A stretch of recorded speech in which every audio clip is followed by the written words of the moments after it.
Professor Chaturvedi ji, Virat Hindustan संगम के प्रमुख पदाधिकारीगण, विभिन्न प्रदेश से आए हुए प्रदेश अध्यक्ष और कार्यकर्ताओं, मंच में मेरे घनिष्ठ मित्रों में से 3 प्रमुख इस देश के बुद्धिजीवी, प्रोफेसर नालापात, गोविंदाचार्य और राम बहादुर राय, इस सभा में गौरव बढ़ाई गई उपस्थिति से श्री पंकज जी, जो प्रमुख विश्व हिंदू परिषद के नेता हैं अखिल भारतीय, और सांस्कृतिक गौरव संस्थान के महेश गुप्ता जी,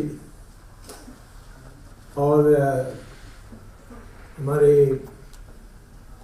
कोर्ट में स्तंभ के रूप में जो वकील अधिवक्ता बैठे हैं, उनका भी मैं नाम लेना पसंद करूंगा, श्री विश्वकरण भंडारी और यतीन्द्र चौधरी, और अभी नया कॉलेज से निकले हुए मिस्टर राहुल मचावर, और आप सब लोग अपने इच्छा से और अपने खर्च से और अपने प्रयास से, अपनी व्यवस्था से आप यहाँ आए इस बड़ी संख्या में। ये कोई तो आम सभा तो नहीं थी, ये हमारी संगम की मीटिंग थी, इसके लिए आए, और मैं सबको धन्यवाद देता हूँ। Okay, English, okay. Now you can understand why during emergency the entire South voted differently from North. No. But emergency was declared in English, by the way.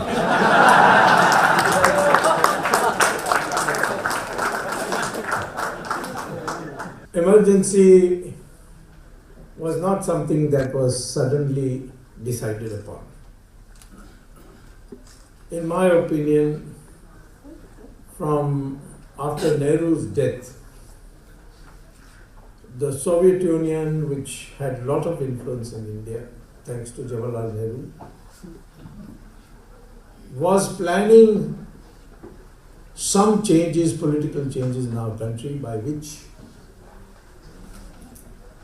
this country could be kept in the Soviet camp for a long, long time to come, as they thought Czechoslovakia or Bulgaria, such countries could be kept. And the first intervention in Indian politics by the Soviet Union was in the murder of Lal Bahadur Shastri.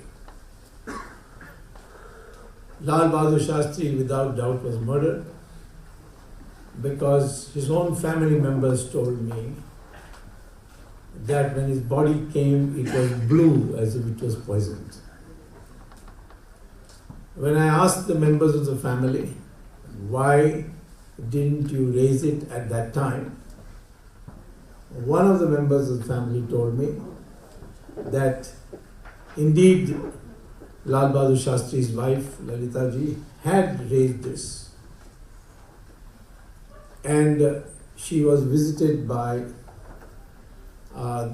the then Home Minister and Acting Prime Minister Gulzari Lal Nanda, who told her that please don't raise this because the consequences will be terrible. I, as a friend of the family and Lal Bahadur Shastri, advise you caution. That is why they did not make an issue of it. They recently made an issue, but nobody took notice. The second intervention in our politics, why Lal Bahadur Shastri, in my opinion, was killed was because he had become a hero after the 65 war, and he was not at all in favor of the Soviet influence in India. He had even ordered the preparation for India possessing an atom bomb. And he was a man of the masses. And the Jawaharlal Nehru tradition ran the risk of evaporating. And thereafter, the second intervention, which I will make public now because you are saying I should speak my mind. I may not speak my mind on everything, but certainly in this period of history it's easy to speak my mind. The second intervention was in the murder of Deen Dayal Upadhyay. I have been reviewing some of the evidence and I was surprised to find that the first class bogie in which Deen Dayal Upadhyay had travelled was of all passengers who had bogus addresses. How can you have a bogie full of 20 passengers and all of them having bogus addresses? This is there in the record.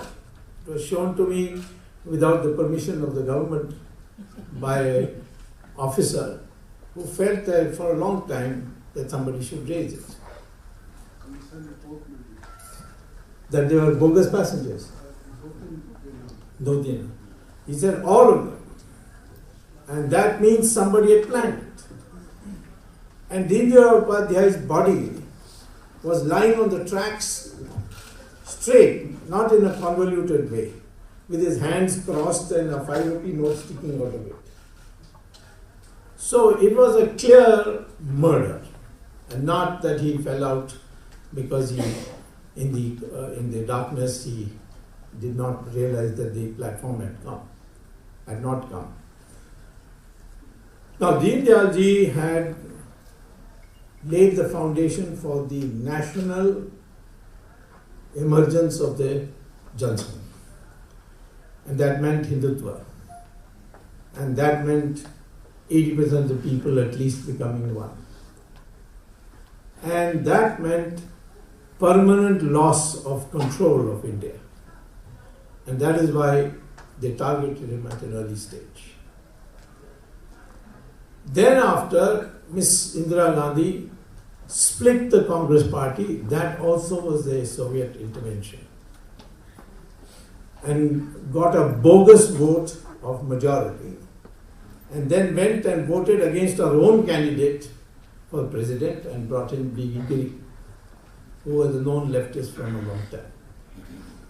So the progress was on.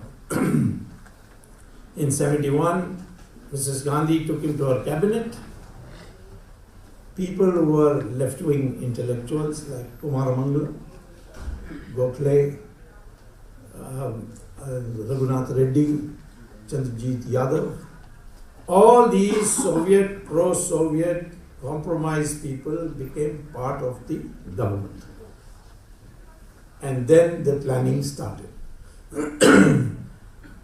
The first draft was prepared by Kumaramangalam. But then you see, this country, one thing I am convinced, and I think anyone who visits this country is also convinced, that God is looking after this country.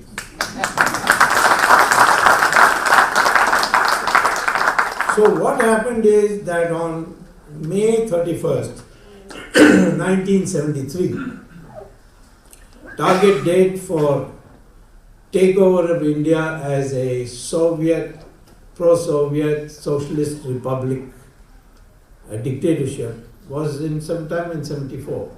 But 31st May 1973, a flight coming in from Madras entered into a dust storm, and that plane crashed in Vasant Vihar, and with it died Kumaramangalam. So there was a setback. But again, the documents began to be prepared by Antule, by Siddhartha Shankar Ray, and H.R. Gokhale. And it was not complete when suddenly a single judge of the Allahabad High Court, he found Ms. Gandhi guilty of electoral malpractice and set aside her elections. And that time there was a national unity to demand her resignation. JP movement had already started by then. I was connected with JP from 1968 when he came visiting as on a visit sponsored by the Quaker Organization of United States. And he came to America, and then he came visiting Harvard University on a sightseeing trip. And I was that time a celebrity at Harvard because they had never heard of an Asian as a professor of the university. There had many Asian students but no professors. So I was known as a man who broke the record for the shortest period to clear the PhD general examination. I did it in 6 months, which people take 4 years. And so it was and I was part of the faculty. So when JP came, the university marshal phoned me up and said, in using American language, there's a bloke called Jay Prakash who's here, wants to go around the campus. Can you, I can't understand his English, can you please look after him? So I said, Jay Prakash, okay, put him on the phone. So Jay Prakash Narayan came on the line. And I said, are you JP? He said, yes, I am JP. He was very happy. I said, you be there, I'm just coming. So I went. Now, in those days, I didn't wear tie and coat and pant. I didn't want to look like a waiter.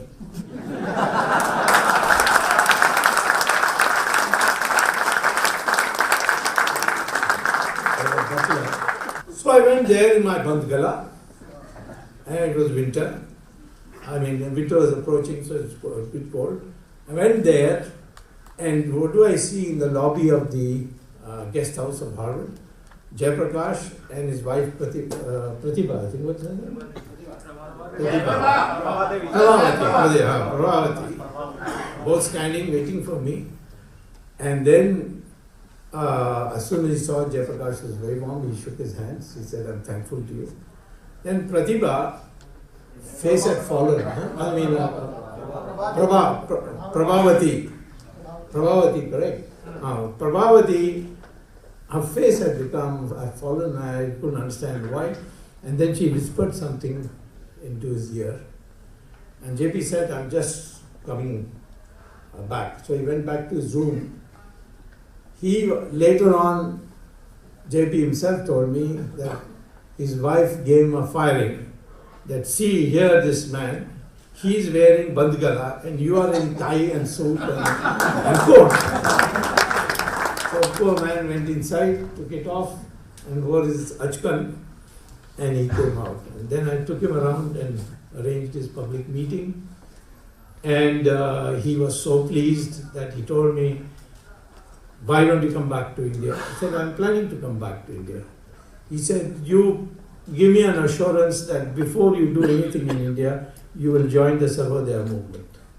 So I said, I will join the Sarvodaya movement, but only temporarily, because my main aim is to teach in India, and therefore I will not get into this movement. So I spent 6 months in a place called Vatalagundu in Madurai district, in the Sarvodaya. It was a hard life, because everybody used to think of Sarvodaya as a joke in that village. Because Sarvodaya meant going and asking people to donate land to give it to the landless. And who's going to donate land? You see. After 6 months, I met JP again. And I told him, JP, your Sarvodaya movement will not go anywhere. In this country is a Ramayana and Mahabharata, which means politics. Both Ramayana and Mahabharata is nothing but politics. Gandhi himself did politics. He didn't take political power. He didn't aspire to be an MLA or an MP or a minister or a prime minister. But he was using politics. And that's the only way this country can transform. When you transform politics, you transform everything else. So therefore you must get into politics. Now this is the end of 1969. I'm almost early 70. JP got angry with me and he said, "You are an Americanized Indian. You get out of here. I don't want to talk to you." Because in a sense I was saying that his life, where he sacrificed the offer of Deputy Prime Minister of Jawaharlal Nehru in 1952, he said, "I will not accept that." And he gave up everything and went into Sarvodaya. Then I was in effect saying that from 1952 to 1970, those 20 years were a waste of time, I was telling him. That's in effect. But then in 1970, end of 1973, he called me, he sent me a telegram, he had a heart attack. He sent me a telegram and he said, "Come to Tipponagonda Halli in near Bangalore. There's a lovely guest house, the duck bungalow," and he was recuperating from a heart attack. And I went there and I found all the top officers, officials, office bearers of the Sarvodaya movement assembled. And there was a meeting, and I was, a youngster compared to all of them.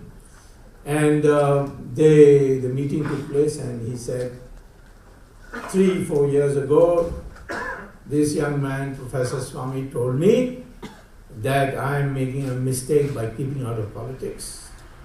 And that time I told him, "Get out. I want to talk to you. Today I want to apologize to him. He was right, I was wrong."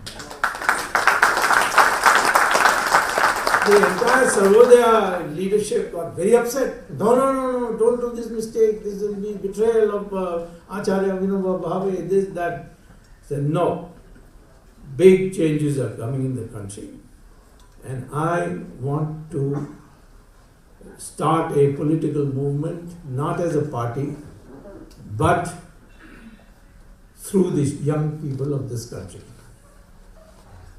And that was a resolution adopted, and that's how JP came to politics. And JP then asked me, "I want to make good friendship with Jansangh." And that took me by surprise, because he was the most virulent critic of Jansangh. And Jansangh was also a critic of JP. And he said, "Who should I meet?" I said, "You meet Nanaji Deshmukh." So the first meeting of Nanaji and JP was arranged by me, and the two became great friends. By May of 1974, it was clear that Mrs. Gandhi was planning something. And therefore, the question was when. And in 1975, June 12th, this judgment came. And she had to accelerate her plan. It was not that Ms. Gandhi was reacting to the Allahabad High Court judgment, but it was a plan with her and the Soviets. Now, therefore, she declared that emergency.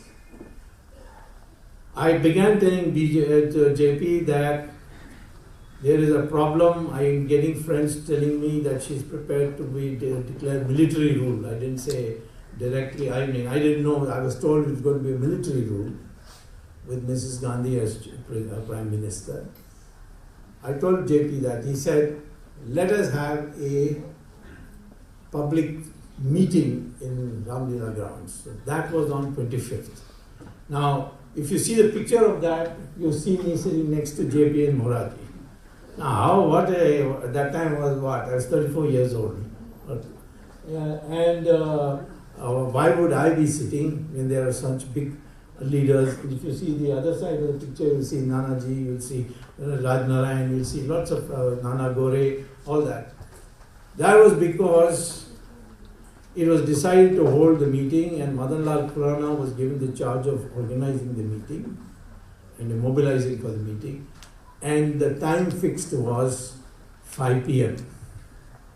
So everything decided, and then Nanaji called me up on the 23rd of June, and he said, "Babre Bab, please help me." I said, "What?" he said, these two Buddhas, they are got into a quarrel. I said, which two Buddhas? He said, JP and Moraji. He said, why? He said, because JP said, who will come at 5 o'clock to the meeting? It will be so hot in June, so I'll come by 7:30. Moraji said, no, we must be particular about time. Moraji was a very punctual man. You see, maybe I got that bad habit also from him. And Moraji said, no, if you don't come exactly at 5 o'clock, I will quit the meeting. I will not come. So Nanaji said, मैं भी नहीं कुछ कर सकता हूँ. You please talk to these two people. Both of them like you, so you go and talk to them.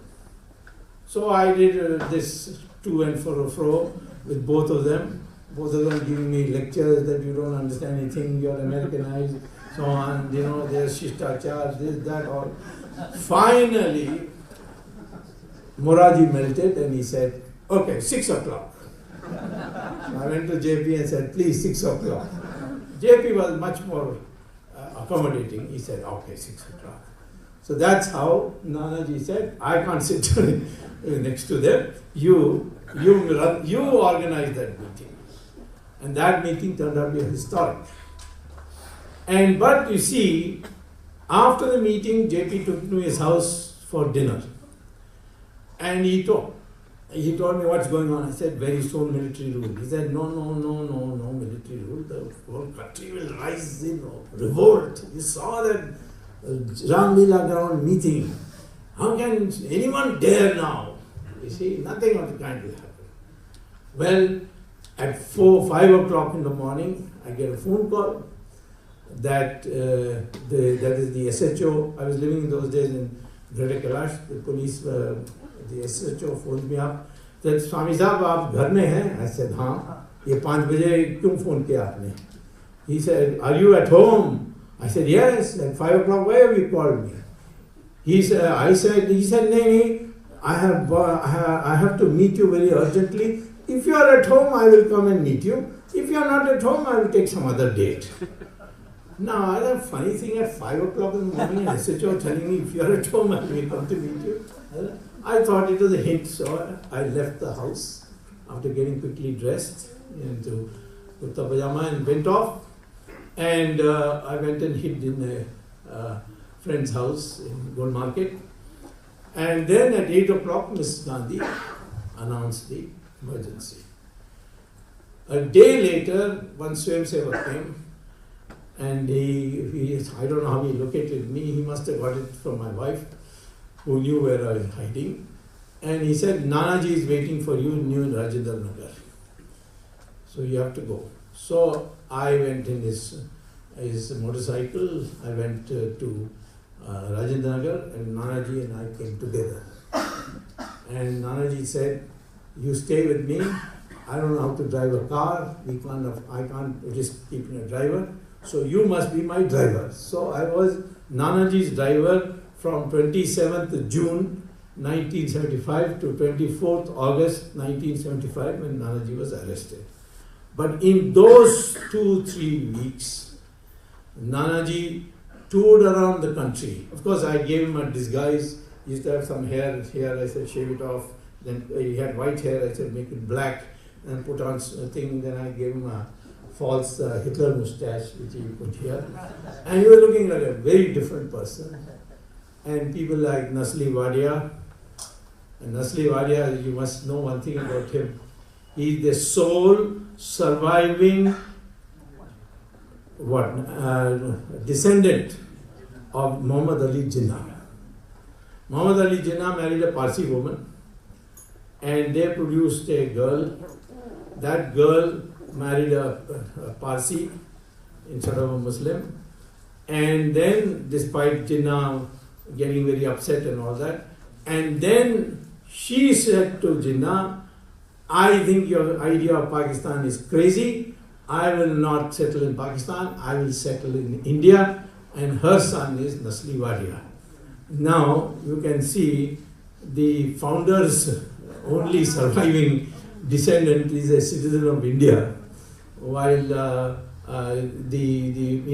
against the wishes of the. That was the kind of commitment this Wadia family had.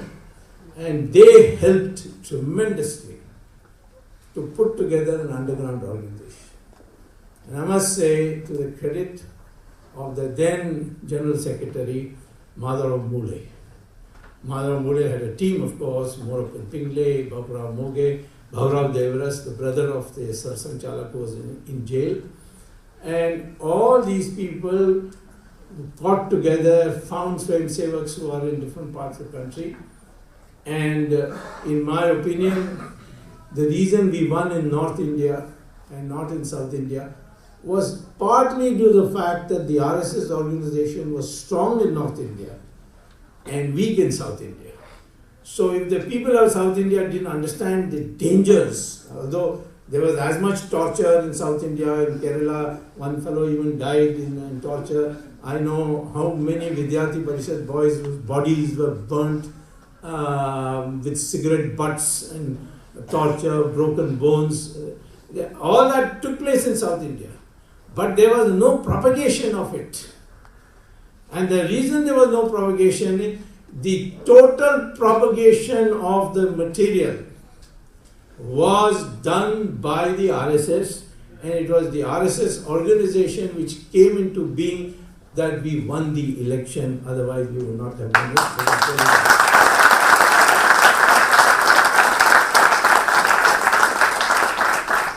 And if you want to remember the emergency, I have told this in a letter to the Prime Minister. Please give Bharat Ratna to Madhav Mule and people like that who worked in the underground, taking personal risk and brought about this change.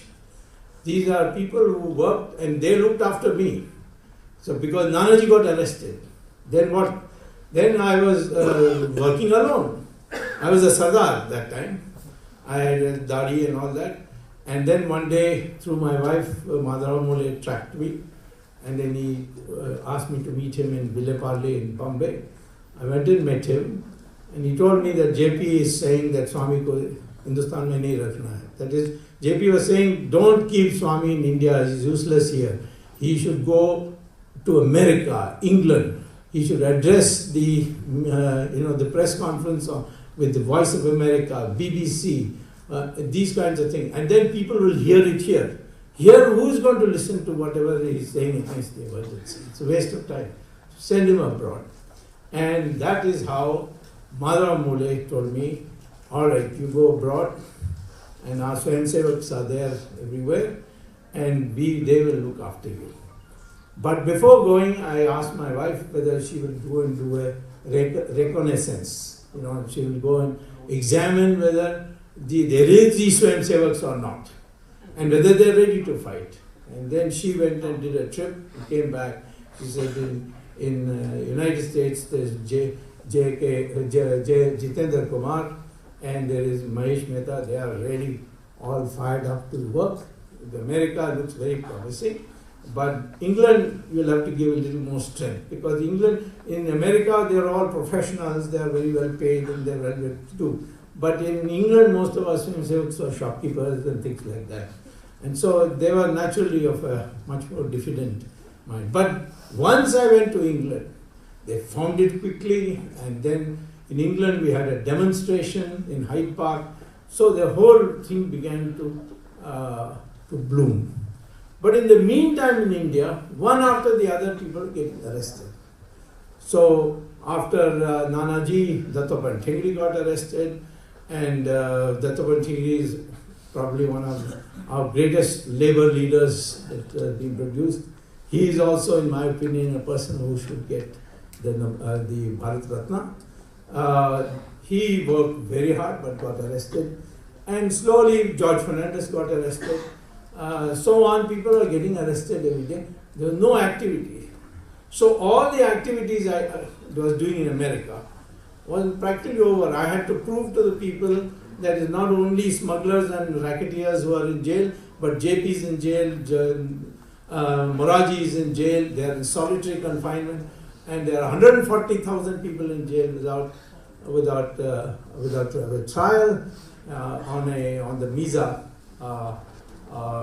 draconian law, and therefore that propaganda spread. But the American view was that these third world countries are all becoming dictatorships. India is also one more dictatorship. Why these poor people, they want to fill their stomachs, who cares about fundamental rights and all? Forget about it, Swamy, sit down, come back to Harvard, start teaching again. In fact, they gave me back my job also, so I didn't have a problem of living in America. But I felt that it was wrong, there was something, we can't do it, we can't allow it to collapse. So what to do? And suddenly it dawned on me that everybody says Mrs. Gandhi's grip on India is very strong. I knew that Sangha had a strong organization. So how do I demonstrate that? So then this idea came that let me come back to India and to demonstrate that I'm back in India, I should enter Parliament and make a short speech, because if I just signed the attendance register, they would have destroyed the attendance register, and so Swamy never came. So I must appear on the floor of Parliament and make a short speech so that it gets recorded in the tape recording of all speeches in Parliament.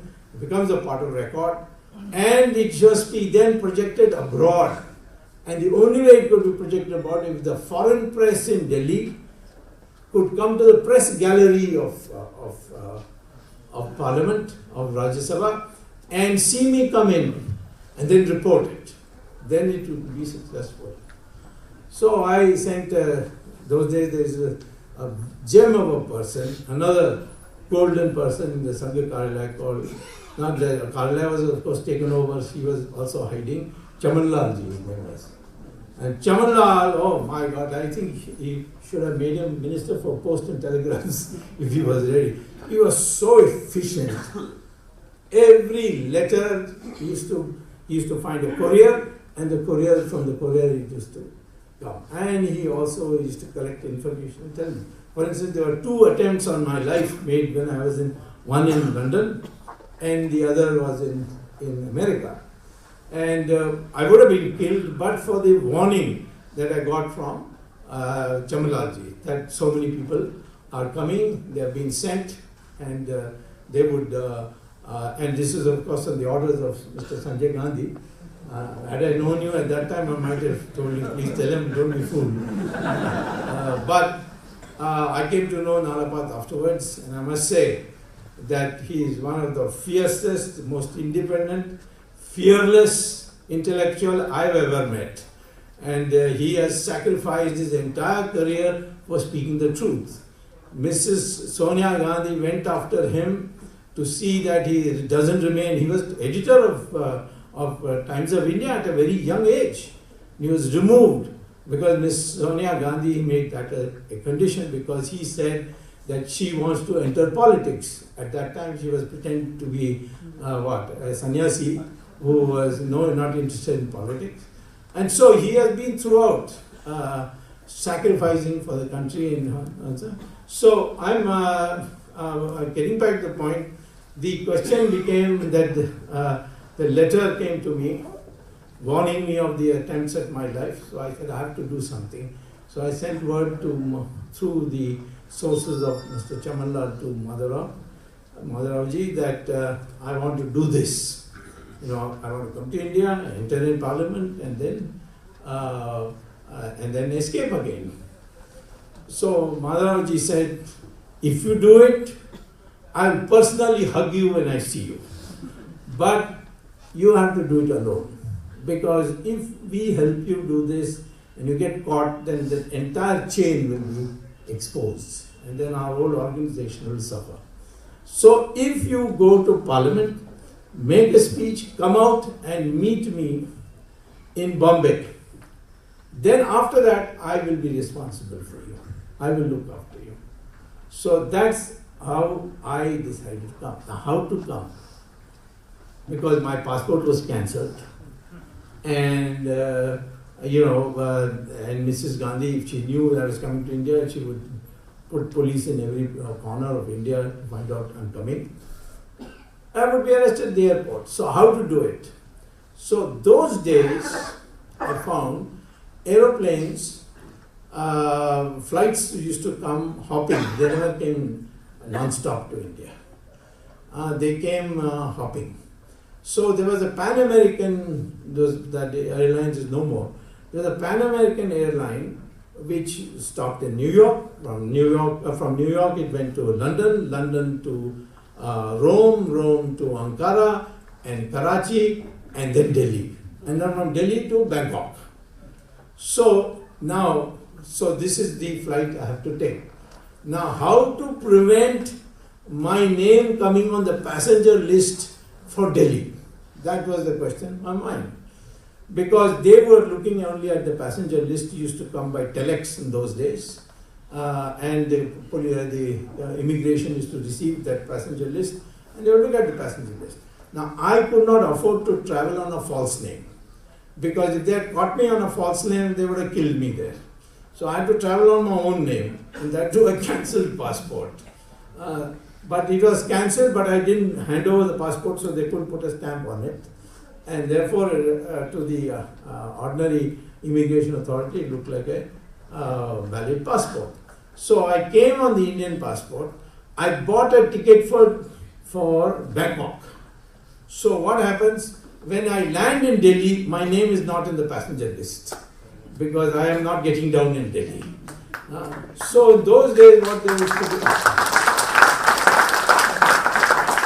those days they would make you get down, take you to the transit lounge. There's something called a transit lounge, and new passengers going to Bangkok, they would be brought in also at the same time through the customs, and then all of us together would board the flight for Bangkok. That would be the procedure.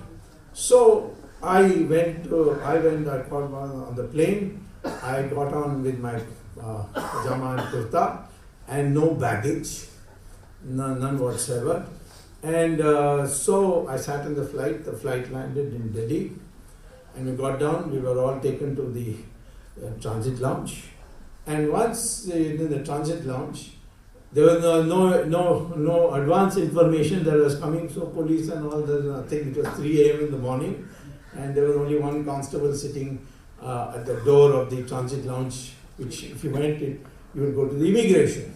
So once everything settled down, I walked through the opposite direction. I mean, most people would come this way from immigration through the transit lounge. I went from transit lounge in the opposite direction. So at the immigration council, there was one police constable. He looked at me. Now I'm in kurta and pajama, and I took out my Rajya Sabha pass and showed him. So he saluted me. See? He thought I was some youth Congress worker, you see, who has come to see somebody off. So those days airports were very small, so I crossed, and when I went out to the terminal, taxis used to be standing just just outside the door of the airport. I took a taxi, went to. Those days we were living, as I said, in Greater Kailash, so I went to this hotel Ranjit in Janpura. Is it Ranjit or Rajdut? Rajdut in Janpura. Those days there was no checking, there was no terrorism and all that. So I went in, I pulled out my American Express credit card. So naturally the Rajdut, the hotel people were mighty pleased. So they gave me a room. Then I phoned up my wife and said, please, of course I disguised my voice, I spoke in an American accent and all that, and said that in my cupboard, in the house, I have a pagdi still there, ready-made pagdi of the Sardar, and a bogus beard, and a glass. You bring that to this hotel at breakfast time. And then after that, you go back, and I will come at 10 o'clock. So she said, will you come up and what will you, there are police sitting outside. I said, yes, I will come as a Sardar. I will get some box I'll buy in the hotel shops. There's some box, I'll buy a box, look like a tool box. And I'll knock on the door and say, you open the door, and I'll say, aapka television kharab hua hai. So you should say yes, yes, and come in. So I'll come in, and nobody will take notice. They'll think that I come to repair television. And she said, why 10 o'clock? I said, because 10 o'clock there's a change of duty. At 10:30 there'll be a change of duty of the police. So I came at 10 o'clock as a Sardaji, and I knocked on rang the doorbell, and she opened it. They are all sitting outside my gate on the charpai playing cards. They are bored. They wow, you can't sit day in day out doing nothing. Playing cards. They looked at me and then didn't take notice. I went to open the door. I went press the bell. She opened the door. I walked in. And I said, "Aapka television kharab hai?" She said, "Haan, that is your television out of order." She said, yes. I said, then I've come for that. So she took me in and then locked the door. Now there's a change of duty at 10:30. Now these people, naturally, I was lucky. They didn't tell koi Sardaji andar gaya hai, jiska thoda nazar rakh lo. I mean, there's a Sardaji who's gone inside, keep an eye on him. They didn't bother. They thought it was routine, you see. I stayed 5 days in my house.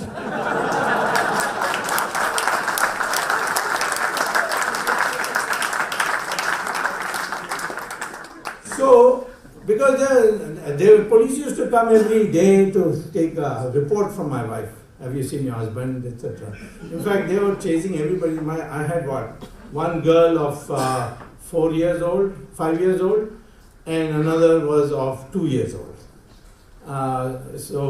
Gitanjali and Suhasini. Now, one day, the police went behind my elder daughter, Gitanjali. And then afterwards, she was going to school, Sardar Patel school. And outside the school gate, they said, I want to ask you a question. So they asked Gitanjali, have you seen your father? Because we are looking for him. So she said, yes, I saw him last night.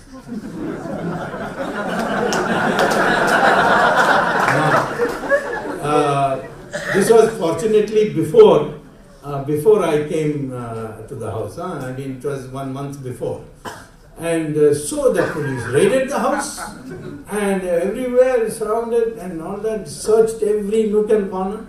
So my wife said, I've told you he's in America. Why are you all the time bothering us?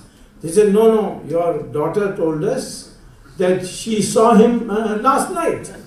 So my wife called my daughter and asked her, did you tell the police that you saw Appa? In Tamil we call father Appa. So you saw Appa last night? So she said, yes, I told him. She said, why did you tell a lie? She said, no, it was not a lie. I saw him in my dream. They never asked me where you saw him.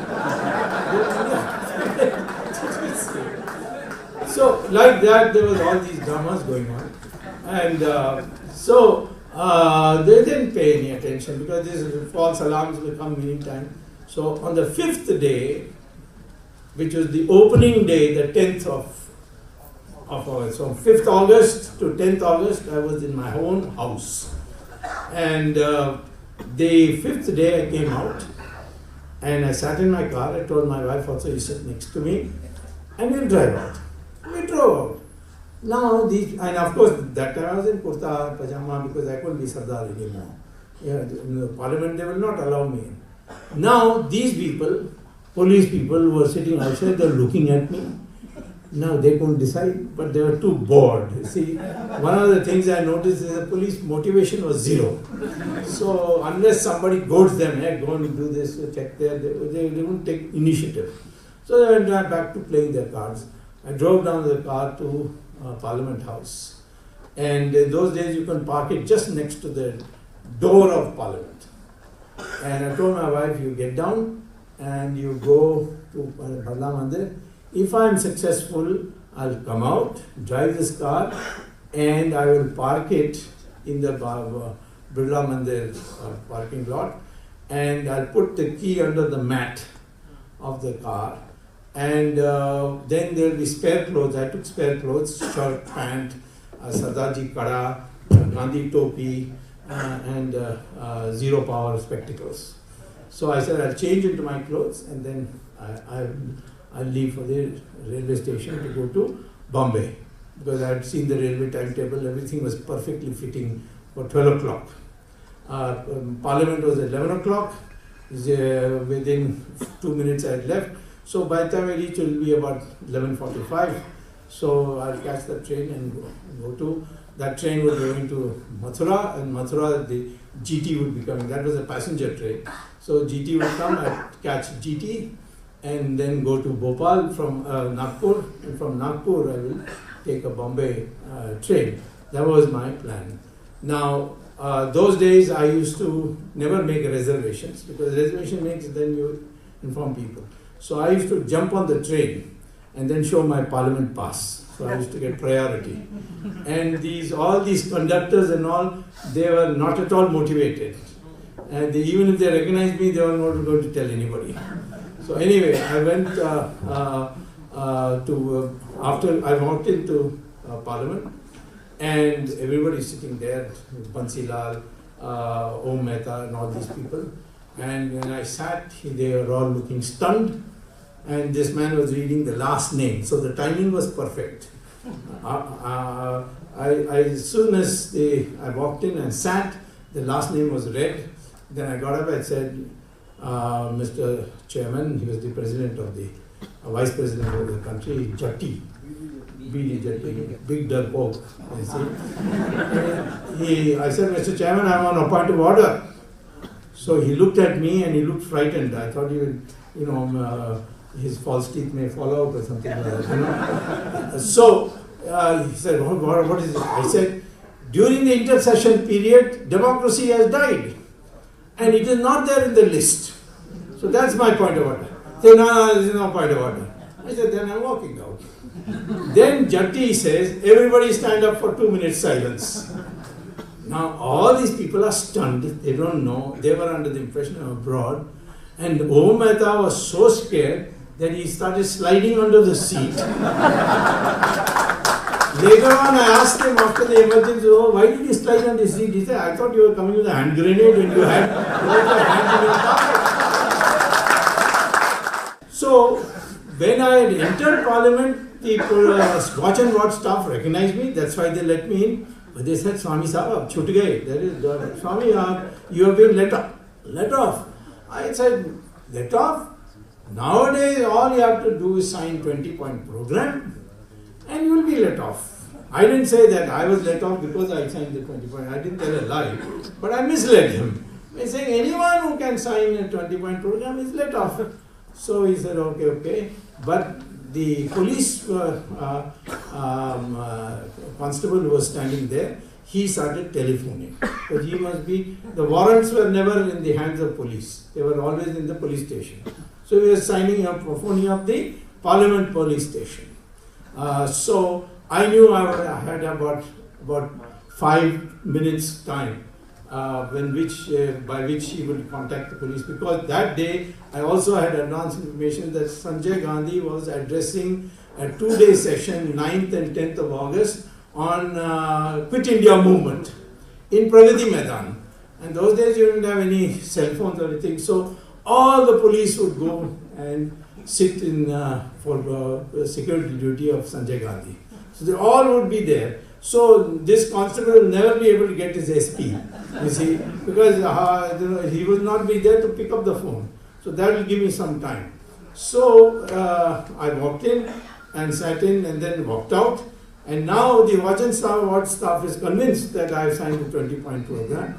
When I was going out, he said, you did the right thing, Dr. Swamy, by signing here. Why be in jail for nothing? And so on. So I said, yeah, and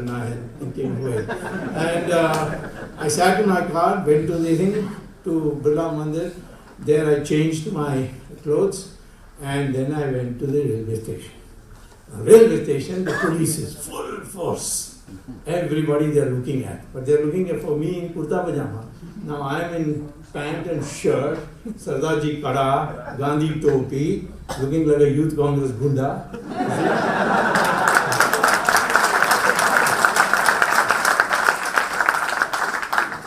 So I thought take the attack. I said, I caught hold of the sub-inspector. I said, "Kya badtamizi chal rahi hai yahan?"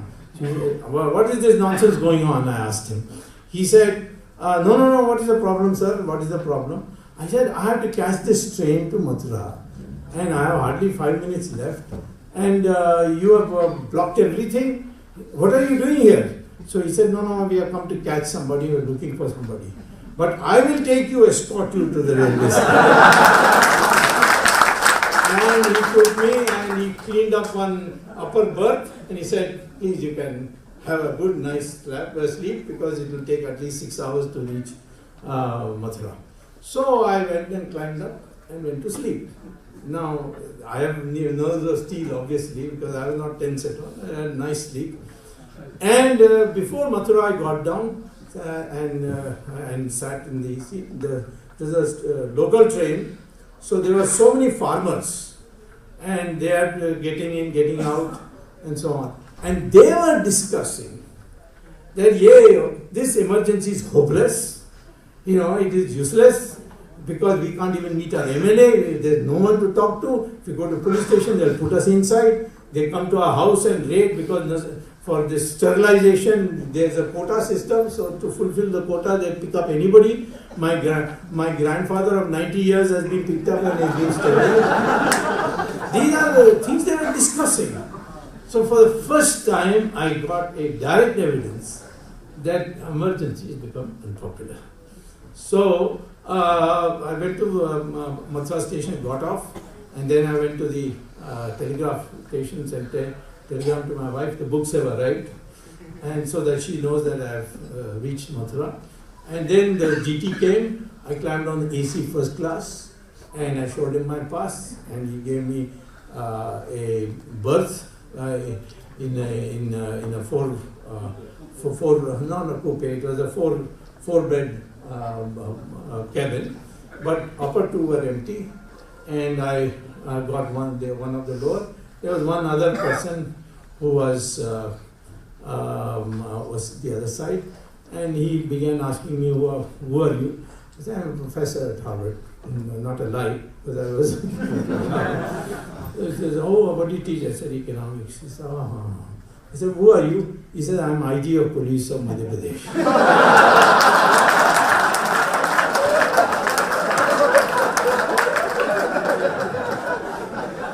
But he had obviously not heard of me. So we chatted, and then I said, I'm feeling sleepy. I went to sleep, and Bhopal he got off. And then Nagpur came. Fortunately, as I got down, from the other platform, the platform had two places for the trains. So as my train came in, the Bombay train came in. So I got up in that and went to Bombay. And in Bombay, I was given the address of Ved Prakash Goyal, father of Piyush Goyal. I was to come reach there. So I went there. There was a Swayamsevak sitting there. Madhura kept his work, promise like clockwork.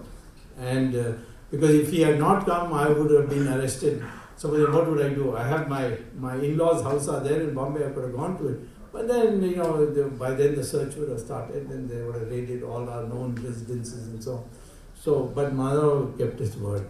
I'll never forget Madhura Mule. So there that fellow Swayamsevak, he took me to Vilepale, and there Madhura Mule, Bhaurao Devras, Bapurao Moge, Morappan Pingle, all the top RSS people were there. And literally, they were so emotionally overjoyed. They said, this is the first event where people, now we are telling our people, see, we told you, so as the organization is ready, we'll do something. Now, after that, Madhura Mule took me to Pune, and then in various Swayamsevak's houses stopped. And this one point, I'll obliquely confirm Ram Bahadur Rai's point, not directly. But what happened is, suddenly one day, Nadaralji comes to me, brings me to his place where he's staying. I said, Swami, you go back to America. So I said, why should I go back to America? There's nothing there. You see, what will I argue there? People think I've come to have fun. He said, no, you go back. I'm ordering you to go back. So I said, something has happened? He said, yes, something has happened. What? He said, this Nana Gore, Ashok Mehta, they are negotiating a agreement with Indira Gandhi. And that agreement will mean that they will endorse the emergency and also denounce JP. So, and one of the conditions is going to be, we have got information, that Ms. Gandhi will say Swamy should be made to go to jail. That should be the condition. And I know she hates you so much, and her son hates you so much, Sanjay Gandhi, that if you go to jail, you will be minus kidney, pancreas, lungs, everything. You will not come out alive. So I don't want that to happen. So you go. So I said, how do I go? Every police station, everything has my photograph, you see. Wanted, and I had a 12,000 rupee reward, which was the highest. 10,000 for Sundar Daku, by the way they killed, and 2,000 added by Parliament, you see. 10,000 is the maximum on the IPC, I mean the police. So he said, no, you find some way. So I said, there's only one way. That is that I get to Nepal, or the Nepal king allows me to be put into a box, and I be taken as cargo by Royal Nepal Airlines. So only the king can tell you. So he said, do you know the king? I said, yeah, he was my student at Harvard. And please go and ask him. So he sent Bhaurao Devaras all the way to Nepal. And Bhaurao Devaras took all the risk. And he went to Nepal, he spoke to the king, and the king said yes. And of course, that time we had a Swayamsevak or Tulsi Giri, he was prime minister. So he spoke, and he said, of course, he's my teacher. I'm ready to do anything for him. He said, so Bhauraji said, this proposal is this. So he said, no, this proposal I can't do, because supposing I get caught, then Indira Gandhi will invade Nepal. She hates him so much. We know it, our ambassadors have given reports.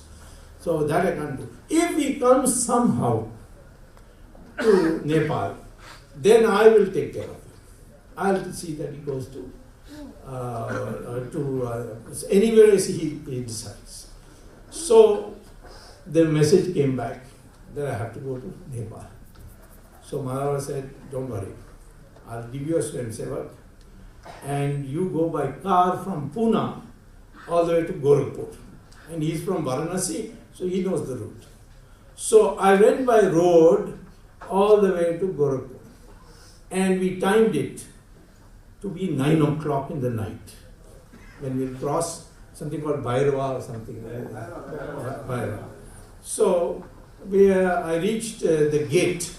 Now at 9 o'clock the gate closes. So just about 3 minutes before 9 o'clock, they're all busy packing up their things. They had no advance information. I must congratulate the RSS, because so many Swayamsevaks came into contact with me. Some used to bring my letters from my wife from Delhi. Some used to come to give me newspapers and all that, wherever I was hiding. Nobody knew where I was. And they were hunting for me in all countries of the world. They were arresting anybody with the name Subramanian who came from abroad, who was going abroad.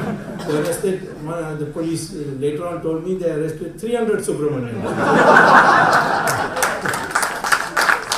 So they were mad, they were really upset. You see, they attached my property, everything, So now, when I reached there, everything which Madhavaji had got for me. So I just walked across, and they were all not busy. I mean, they were all busy with packing their things. As I crossed across, the king's men were there with their aeroplane. In Bhairava I had an airport, and I went to Kathmandu, And then I spent a night with one of our swayamsevaks called Jha. Yogendra Jha. And he was great help. And next day, the Royal Nepal Airline took me to Bangkok. Now, I chose Bangkok because from Bangkok there was a flight which flies over India. Otherwise, the flights would land in India. There was one which flew over India and went to go to London. So I said, Bangkok, you can reach me. So the Royal Nepal Airlines took me to Bangkok. When I was in Kathmandu, Kedarnath Sani had also come. So Kedarnath Sani said, you also take me. So I made him as an associate, took him, and the king also agreed, and we went to Bangkok. And Madhavaji told me, when you are in Bangkok, there is such and such shop where one Mr. Jain is running a shop. You go and tell him to give you money, and he'll give you money for the ticket. Because how to buy a ticket? That was the question. So he said, both for you and Kedarnath Sani, but Kedarnath Sani wants to stay a few days in Bangkok, so you get money for the ticket. So I went to that shop. Now, in the meantime, the Indira Gandhi could not catch me for August or September, October, to the middle of November, 3.5 months. So she was being made fun of by all these international press. What kind of emergency is this man? Is proclaimed offender, highest reward. He walks into parliament, makes a speech, disappears. They irritated them so much, and so she was getting very agitated. So she moved a resolution in Rajya Sabha expelling me from parliament, and there were big headlines. You see, constitutional dictatorship. So she said, well, first of all, there was so much pressure from abroad, and two, you had done this drama and you made, So I began to believe what previously I did not believe, that the RSS has established a huge underground organization, and one day there will be a coup. And these intelligence agencies also, were unhappy with the emergency. So they were egging on, saying that no, RSS is spreading very far. It's got now in 16 countries, this, that. And of course, there are swayamsevaks everywhere. So therefore, I came to the conclusion that these people are so demoralized. So let me hold an election and win it. And the Intelligence Bureau had told her that she will win 380 seats out of 544. So she took that risk, and that's all. Then she said, I have to ask you a question. So she said, I said, what is it? She said, how is it that after all the precautions I took, all these RSS people escaped? They went underground. I should have caught all of them, and I was told by the police, everyone will be caught. And no one was caught. What was the secret? I said, your mistake was that you declared the emergency at 6 p.m. You declared the ban on RSS at 6 p.m. You should have declared it at 1 o'clock. Between 1 o'clock and 2 o'clock. She said, why? I said, see, at 6 o'clock they're all in shakas. Between 1 and 2 they're all sleeping after lunch. So you have caught them lying down. So therefore, and then she laughed and she said, I can tell you that their organization is the only reason you people won. So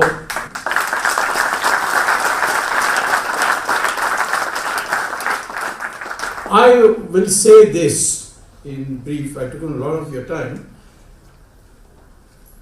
Morarji Desai would not have been the Prime Minister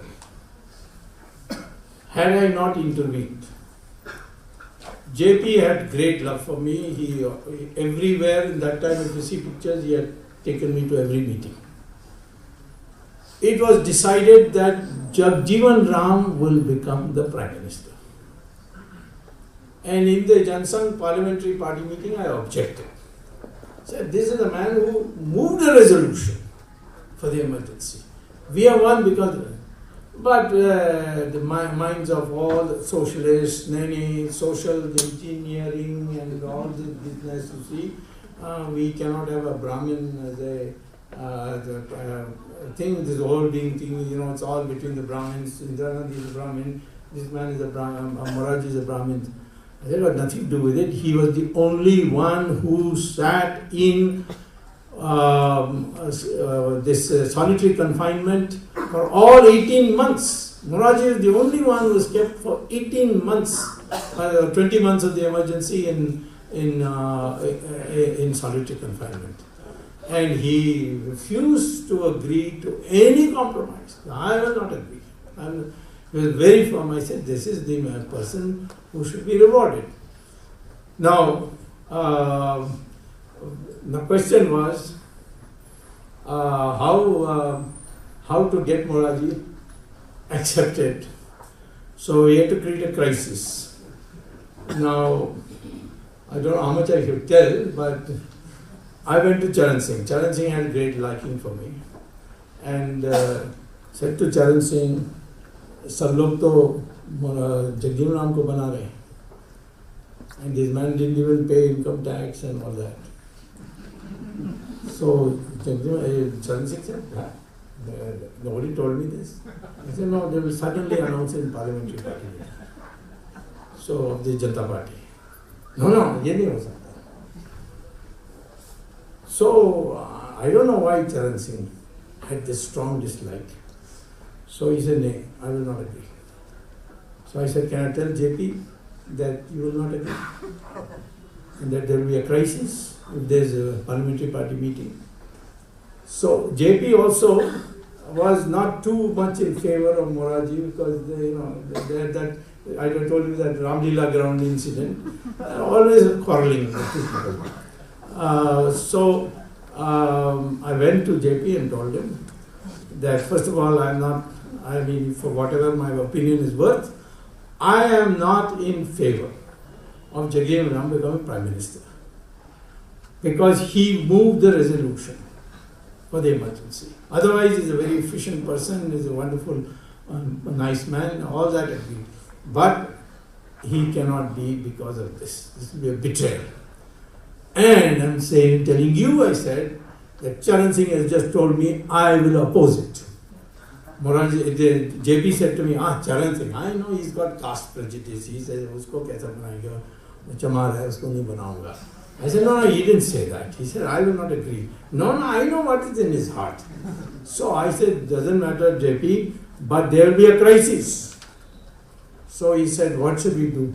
I said, you start working on consensus. Because Jagjeevan Ram had majority. Let me tell you, he had majority.